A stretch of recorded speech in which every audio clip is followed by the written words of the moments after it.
Okay, today we're going to show you how to install an antenna on your Sony TV. First, we're going to show you how to install the antenna. And if you stay with me all the way to the end of the video here, we're going to show you one of the most important things you need to do, which is actually program the antenna so that it works with your TV and you don't end up returning the antenna and saying it doesn't work. Really, in most cases, that's all you'll need is a small, inexpensive TV antenna that you just mount right inside your house. We've previously reviewed one that works really well.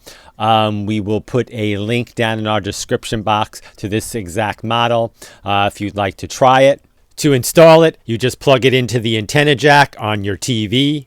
And the antenna also comes with an AC adapter. You just plug that into any wall outlet. Now, this is the important part. For most Sony TVs, you want to press the home button on the remote, go to Settings, then Channel, then set the signal type to Antenna, and then hit Auto Program. Now, once you hit the Start Finding Channels, it will take about 10 minutes to do this process, so don't think the TV is locked up or anything. In our area, it found an incredible 50 channels, which gives you quite enough channels to watch. And as you flip through the channels, once you've installed the antenna, you'll find the quality of the channels is high def, and you'll see a lot more channels than you ever expected.